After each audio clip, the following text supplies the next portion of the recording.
nature. Pourquoi pas, après c'est vrai que on me comprend par...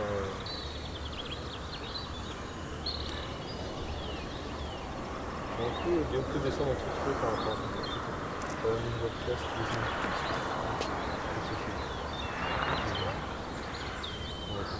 Et là, on centre par rapport. ouais. Bah, t'as celle tout au bout qui est plus avancée, mais on va pas aller jusqu'à là-bas vraiment. Non. Après, je regardais ici, là, là on était sur celle-ci, là. Ouais. Et si on est juste sur celle d'après. Non, c'est pas mal parce qu'on a quand même de l'horizon et puis et en bas, on arrive à voir quasiment toute la ferme là. Le début du projet, c'est cet appel d'offres de l'OPP, dont on se parle au téléphone en se disant que c'est d'une part passionnant, évidemment, mais que c'est quand même un projet qui va demander beaucoup de temps. De prétendre le mener seul, ça nous paraît quand même assez compliqué. Et donc très vite, on 35. décide de soumettre notre candidature à cette Pardon. OPP, mais en le Traité. faisant en binôme. En sachant que nous, on n'a jamais fait d'OPP auparavant, c'est la première fois, mais en même temps, en tant que photographe de paysage, séparément, chacun dans nos pratiques respectives, on connaît bien le principe de l'OPP. On est aussi évidemment très sensible aux commandes précédentes qui ont eu lieu sur le paysage, c'est-à-dire toujours les mêmes, les grandes commandes nationales que sont la mission géographique, la DATAR et d'autres, France Territoire Liquide dont moi j'avais fait partie, c'est-à-dire alors qui est différente, puisque pour le coup c'est pas une commande de l'État, mais en tout cas ces approches sur le paysage qui rentrent quand même dans le cadre d'une histoire de la photographie, d'une certaine photographie française. Puis on prend celle-là à droite, c'est pas un truc avec la maison, la scène qui se. Et des peupliers. Le projet, on y est arrivé ensemble tous les deux. Enfin, il s'est même amorcé ensemble parce que tous les deux, on avait travaillé sur la scène, chacun de notre côté. Moi sur un projet personnel et Ambroise sur une commande.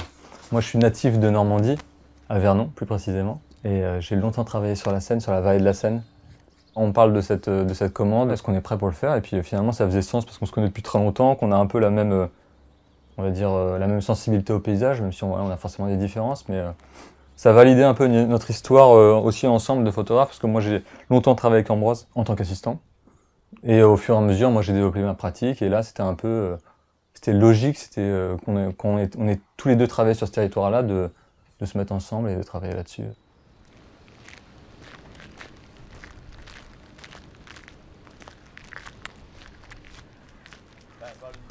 Sur ce paysage, l'idée n'est pas de photographier le nez au vent en photographiant ce qui nous paraît, nous, intéressant et donc de fait parfois peut-être anecdotique, en tout cas par rapport à ce qu'attendent nos commanditaires, mais c'est aussi d'arriver à répondre à un certain nombre de critères, de besoins qui nous ont été soumis afin que ce travail soit pas uniquement le regard de Tézna et Léon sur le paysage, mais que ce travail, et c'est le principe même de l'OPP, puisse être aussi non seulement un regard artistique, mais un support de travail pour des architectes, pour des citoyens, pour des scolaires, pour des politiques, afin d'arriver à comprendre un peu l'évolution du paysage. En fait, il y a une contrainte, c'est de photographier depuis l'espace public. Ça veut dire que tout ce qui est espace privé, entreprise, usine ou maison, ou voilà, on n'a pas le droit de rentrer à l'intérieur, même si c'est en friche, a priori, puisque potentiellement c'est pas reconductible. Sauf que notre grosse problématique, c'est qu'il y a beaucoup de bords de Seine qui sont privatisés par des industries. Tous les coteaux sont énormément construits. Et du coup, ne pas outrepasser cette règle, c'était très très compliqué. Et parfois même frustrant de ne pas pouvoir réaliser certaines prises de vue. Étant quand même des photographes de paysage, on s'est autorisé à passer au-dessus de quelques barbelés pour faire des vues, parce on s'est aussi dit que cette règle, elle avait le droit d'être modifiée si on considérait que le terrain, dans le futur, allait devenir un espace public. Ouais, en fait c'est la 5. Ah mais quoi, non, il y en a une que tu as renvoyée. Ouais.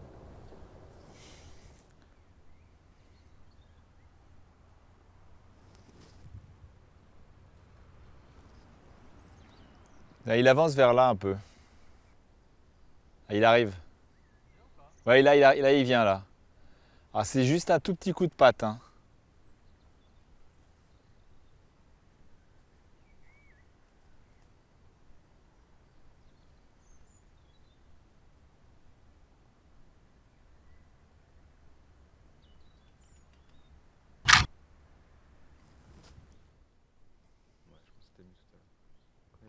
Mais en plus, tu sais quoi, tout à l'heure, j'ai l'impression que l'eau, elle était encore plus plate.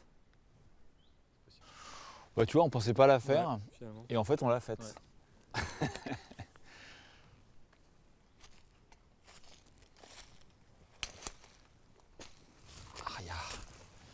Ah, il était bien, c'était un bon poseur, lui. Ouais, c'est clair.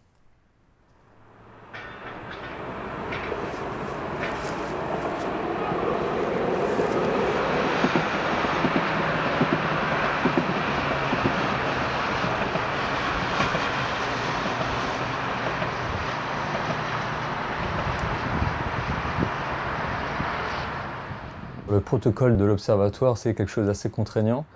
Déjà, on sort avec notre appareil photo, mais on a toujours un trépied.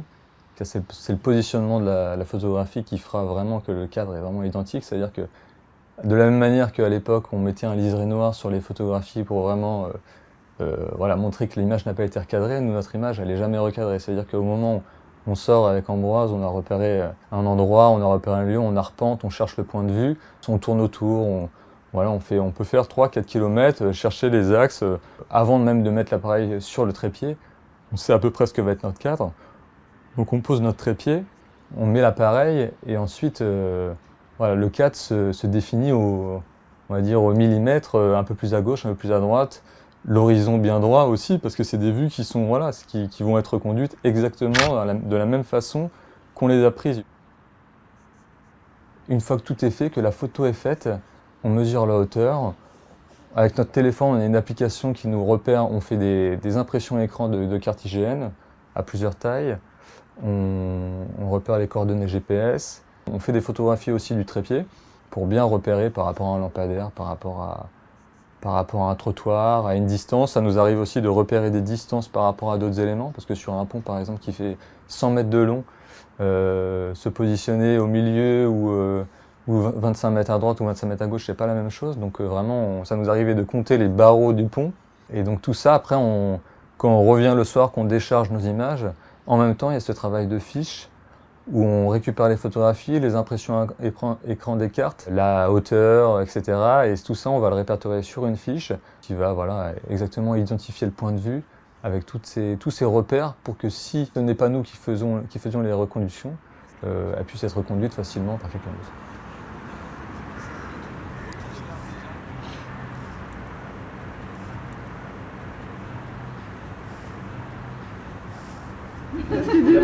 Ça, c'est le port du bidon. Qu'est-ce qu'ils disent Non, écoute, je trouve que elle fonctionne.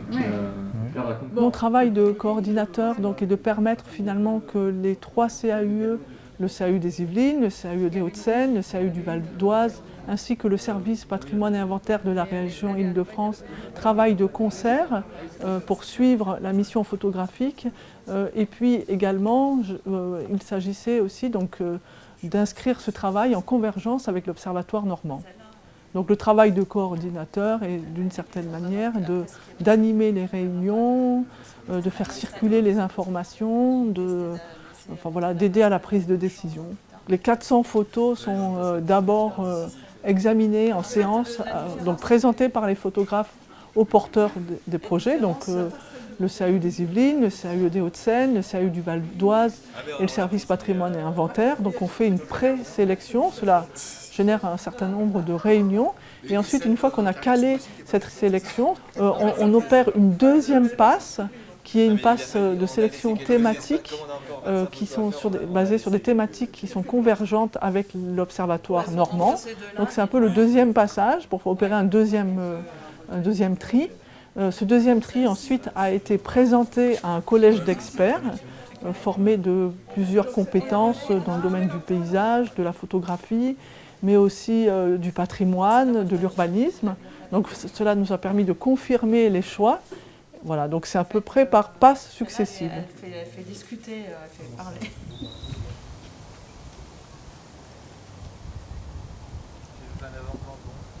Ce qui est intéressant dans le cadre d'un observatoire, c'est qu'on a un peu le sentiment de travailler dans un sens d'une utilité publique. C'est-à-dire que le travail qu'on fait, ce n'est pas uniquement notre regard sur le paysage et notre signature et notre ego de photographe, mais c'est aussi faire des images qui vont pouvoir devenir un support de réflexion de recherche. Et ça, pour des photographes, c'est finalement, dans le cadre de commandes, assez rare.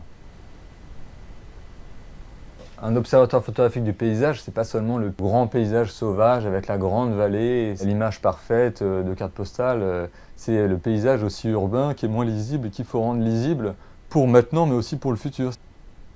On accepte tout à fait l'idée que notre travail n'avait pas pour but d'être un scan exact du territoire et surtout pas un regard complètement objectif sur ce territoire.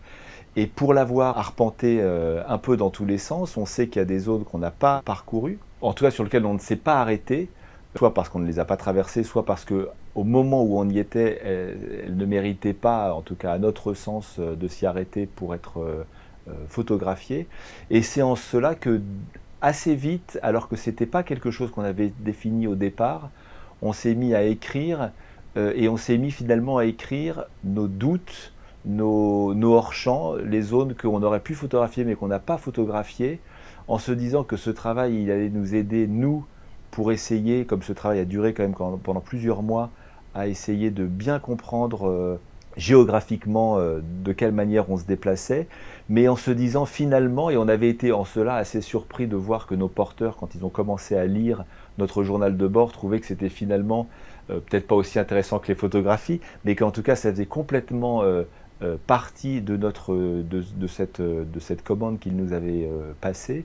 C'est-à-dire que finalement, les photographies qui n'existent pas dans l'OPP existent dans le texte.